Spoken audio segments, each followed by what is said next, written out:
Welcome into the ArtGibbs Sports Business Podcast. This is episode 13.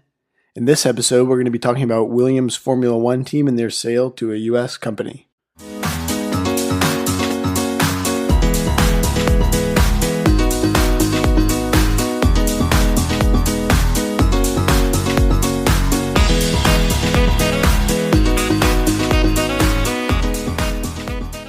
In May of 2020, Williams Formula One team was put up for sale following a £13 million loss from the year 2019. On August 21st of 2020, Williams was acquired by Dorilton Capital of New York City. That's a far cry from where Williams was before. Williams Racing was formed in 1977 by Sir Frank Williams, and after two previously unsuccessful Formula One team endeavors, this incarnation of the team in 1977 would prove to be extremely successful. Initially, they began with a March chassis, but then shortly thereafter switched to producing their own cars. And it wasn't long after that they experienced great success. They had their first win in the 1979 British Grand Prix. It didn't look back from there. From the time period of 1980 to 1997, Williams Formula One team won 10 Constructors' Cups, and they won 7 Drivers' Championships. Frank Williams, an intense and brilliant manager, wheelchair-bound after a rental car accident in 1986, a Ford Sierra that he drove, ran off the side of the road, flipped the car over, fractured his spine between the 4th and 5th vertebrae, and was bound to a wheelchair after that. Brilliant manager, Williams continued to battle on and be extremely successful. As we mentioned in previous episodes, they were really a pioneer for sponsorship in kind deals, where a sponsor would provide not only money, but something for them. They would provide, a great example is Hewlett-Packard. They provided money to Williams Formula One, but they also provided multi-million dollars worth of computers that were used for aerodynamic testing, for power curve testing, for many different things. Race simulation. The computers, they built some of the first, these multi-million dollar racing simulators that could take every bump and turn on a track. They could take the car, they could simulate the way the car works. They were really pioneers in that way. Obviously today, much of the driving in Formula One is done on simulators. And they estimate that there's a cost of something like $1,200 to $1,400 per lap to run a Formula One car. So getting that time in on the simulators is very important, even though the simulators themselves are, hundreds of thousands, if not millions of dollars in many cases. The ones the team use do have several $1 million in total into them in research, but they have real value in that way, and they can test different car setups, etc. And Williams, with their partnership with HP, was on the forefront of that. Shell was another example. Shell, provided them fuel, did a lot of research with the engines, with the fuel, to make sure they had maximal efficiency and power. And they really were a dominant team. They viewed the driver as only part of the team, sort of 1/4. You had the driver, you had the tires, you had the power plant, you had the body, the aerodynamics, and the sort of the technical team behind you, race strategy, the pit crew. It all had to come together to win. Obviously, we know that now, but Frank Williams was fantastic in leading that charge and driving that forward. And Williams was, again, we mentioned it in a previous episode in the sort of the Bernie Ecclestone Part 1.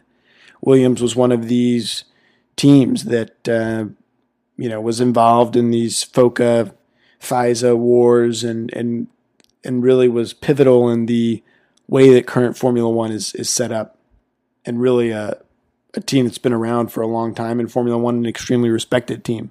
They're different than Ferrari. They don't have the same history as Ferrari or standing in the sport as Ferrari, both from financial payments and just in terms of value and appeal. But they're an extremely well-known team and right up there among the best in terms of notoriety, brand recognition, that kind of thing. But after 1997 and after a few battles with Ferrari in the early 2000s, really pushing them to the limit, Juan Pablo Montoya pushing pushing Schumacher in several years in racing. But other than that, they really began to kind of fade away. They've only won one race since 2004, and that was in 2012. And really in the years, 2017, 2018, 2019, they really fell to basically to the pure bottom of the grid. That's a long move from where they were. Throughout the years, the ownership changed. Throughout the recent years, there were some restructurings and some changing within Williams prior to this sale. As I stated before, Williams was founded by Frank Williams, but also by Patrick Head. Frank Williams and Patrick Head. Patrick Head was an engineer and a technical director of Williams, and again a part owner and founder in Williams. So those two, that's how the ownership started out and how it was at the beginning. Then in 2009, it was reported that a minority stake was sold to an Austrian investment company that was headed up by Toto Wolff of Mercedes fame. Of course, Toto Wolff heads up Mercedes. He's a former racing driver himself, and reportedly owns a 30% share of the Mercedes-AMG Petronas Formula One team. He's team principal and CEO of that team. And he bought a portion of a minority stake in Williams in 2009. And then in 2011, again, sort of seeking more liquidity and a different structure, Williams went public on the Frankfurt Stock Exchange. This was a traditional equity capital raise through an IPO, and Frank Williams remained the majority shareholder after the IPO. And then it was reported by Forbes that in December of 2017, the ownership percentages were as follows: Frank Williams 51.3%, Patrick Head 9.3%, Brad Hollinger, an investor and healthcare executive and a member of the board of directors, had 11.7%, and then 24.1% was owned on the public market, and then several percent was held in an employee trust fund. And so that's kind of how the ownership was set up roughly.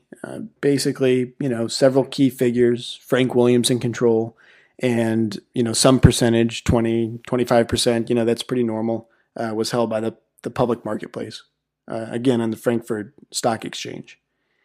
And that's kind of where they sat. And that was in 2017. And in 2018, according to Williams filings, they had a 12.9 million pound gain that year. But in 2019, that there was a 13.9 million pound loss, and they got to the point where they were seeking a buyer, for that remaining equity that they held. And when it was announced in May of 2020 that they were looking for a buyer, they mentioned that it was going to be treated as a full sale. Williams had already sold off in 2019. They sold off their Williams Advanced Engineering Group, and that was a profitable group. They did a lot of work even for non-racing entities across all different types of industries. So prior to this Dorilton Capital deal, December 31st of 2019, Williams Grand Prix Engineering, which is effectively the Williams Formula One group, they sold their holding in Williams Advanced Engineering and its subsidiaries, Williams Technology Ventures, Williams Advanced Engineering Technologies, 50% interest in Hyperbat Limited, all of that they sold to EMK Capital Partners. And again, this transaction was done through a holding company in Jersey, but the total consideration for the deal, so what they sold this Williams Advanced Engineering Group for was 37.8 million pounds. And so that helped, and that was already sold off prior to this Dorilton Capital deal. And so again, that Williams Advanced Engineering Group was sold prior to this transaction, but there was some cash consideration, and this was done, relatively close to the sale. So most likely a fair amount of that cash did go over in the transaction.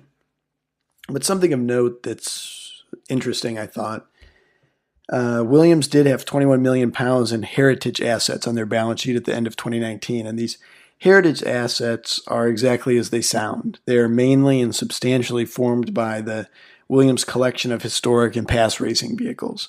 And that's very interesting, and I assume, went over as well in the transaction. And it's a very interesting key piece. And, that can obviously be used for promotion going forward and that kind of stuff. But that's a very, interesting piece that sometimes you don't think about, that effectively there's a museum quality collection of old Formula One cars that are being sold over.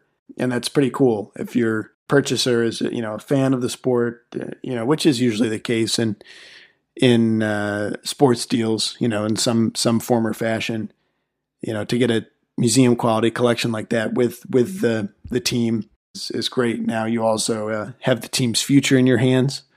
So that's a big ask as well. But so it was with that backdrop that Dorilton Capital purchased Williams Formula One. We don't know all the specifics of the deal, but it's reported by AutoWeek that the deal is around $200 million for all of that. So again, you get these heritage assets of $21 million. There's some other, plant property assets, lease assets, and, of course you have the ability to compete in Formula One. You have the Williams name, you have the team, you have the technology. And as it's been seen, these teams do sell for a lot of money, and you can, if run right and if winning, it can be very lucrative, not only just from the payments from Formula One Group, but from the sponsorship deals and that kind of stuff. As we stated before, Williams had really declined in performance pretty substantially down into, 2016, 2017, 2018, really finishing last on the grid. But it wasn't really even until 2019 that they switched from, the black to losing significant amounts of money.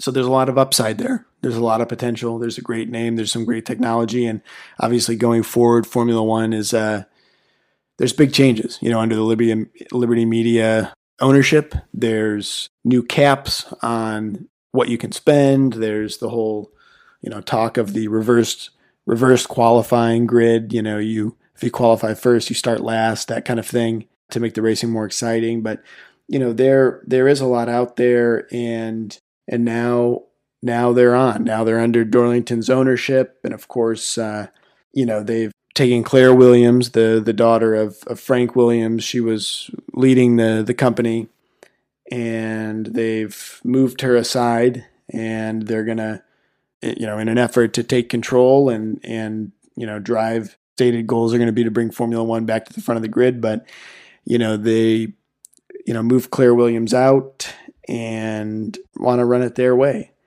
And it's the same with, Formula One.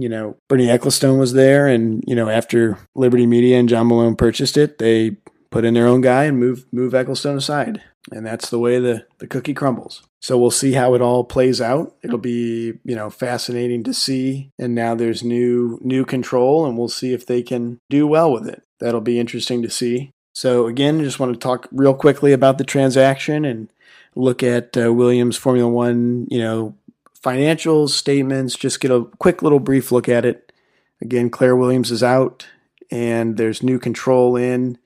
It seems to be pretty high on the, social status of the UK. James Matthews is going to take over, who is, hedge fund manager who married Prince William's sister-in-law in 2017. So we'll see how that goes. And then a representative of Dorilton is also going to be in charge. So we'll see if they can pull it off. I'm not sure what their debt structure is in doing this. I know many times these venture funds do have debt and do have a kind of a timeline on what they want to get out of the investment. So we'll see how the new group and how the new leadership works together, and and what they can accomplish. All right, so that's it for now. We'll be back soon with another episode and talk some more. Again, I just want to reiterate here. I've talked about this before, but we've got this podcast. We've got this podcast that we upload onto YouTube as well, but we've also got a channel on YouTube that's more financial instrument based, I would say, or more purely finance, where we look at some financial concepts, explained very, very crisply and very clearly, what, tracking stats are and what SPACs are and what, some certain corporate structures and synthetic leases and different things like that. So if you have any interest in those types of topics or those types of things, there's some videos there. They usually don't go over 10 minutes, 8 minutes. And we kind of just talk about that. So, I'd encourage you to go listen there, like and subscribe. And again, don't hesitate to reach out. We'd love to hear from you and with any topics, thoughts, questions, and we'll see you next time. Thanks.